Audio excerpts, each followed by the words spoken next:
He who is not courageous enough to take risks will accomplish nothing in life. This is a quote that has been on my wall for nearly 2 years now, and I read this every single morning when I get out of bed, and it's quite literally in front of my face the whole time I'm working, every day, every hour of the day. I can see that there. And I'm not gonna lie, this one picture that I ordered for my wall is probably one of the biggest contributors towards the direction that my life has gone in and where I am today, and the reason that I'm sat in front of this camera. If you remember a while back, if you've been watching these videos for a long time, I created a Discord with nearly 2,000 or 3,000 different agency owners within that Discord. And one of them wanted to jump on a call with me and ask me this one question.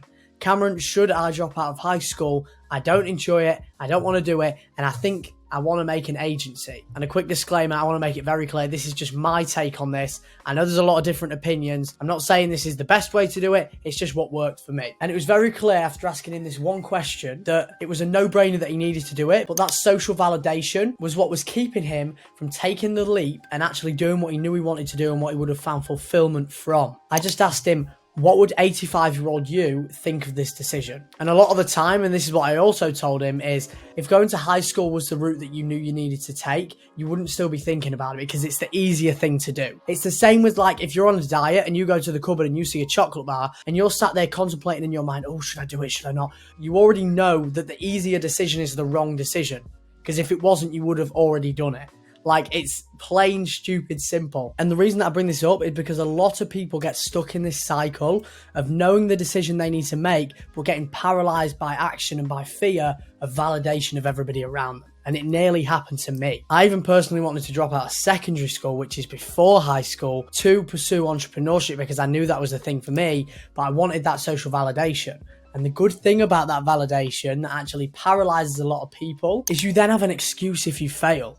If you start a business and you're also at high school and it completely goes sideways and it fails, you can just blame it on the fact that it was only a side hustle and you didn't go all in on it. And this again just stems back to that one quote. He who is not courageous enough to take risks will accomplish nothing in life.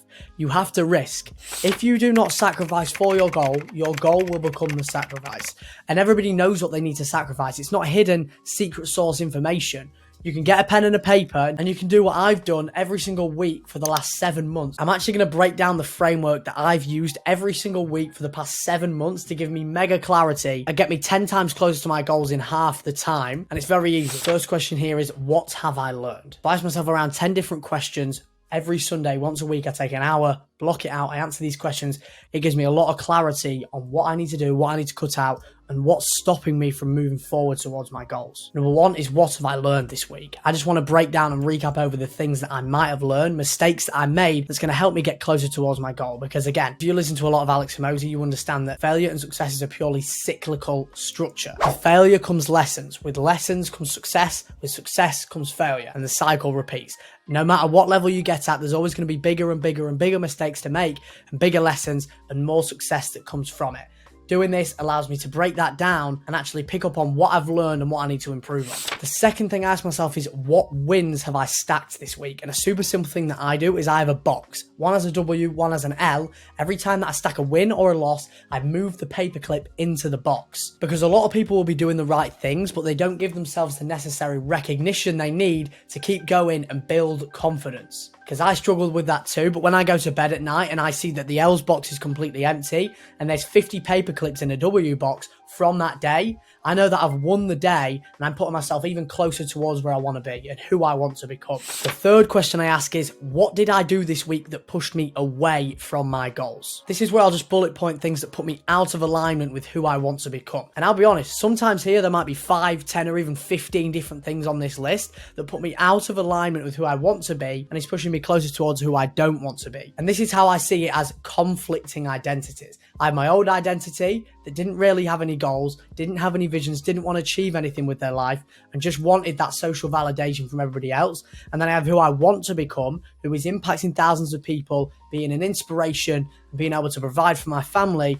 And when I do those things that go out of alignment with this person, I'm casting votes towards becoming this person.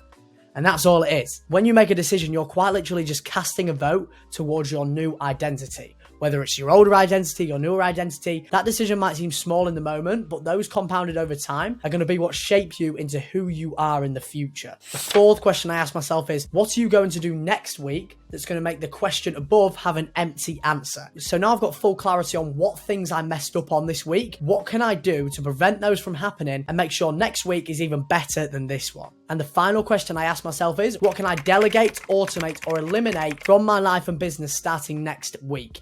And this allows me to save time and focus on the things that are going to move the needle and are high ROI tasks. For example, cooking meals isn't a high ROI task. So what I did when I asked myself this question a couple of months back, start ordering meal prep. Another example of this is cleaning my car. I've never cleaned my car since I've had it.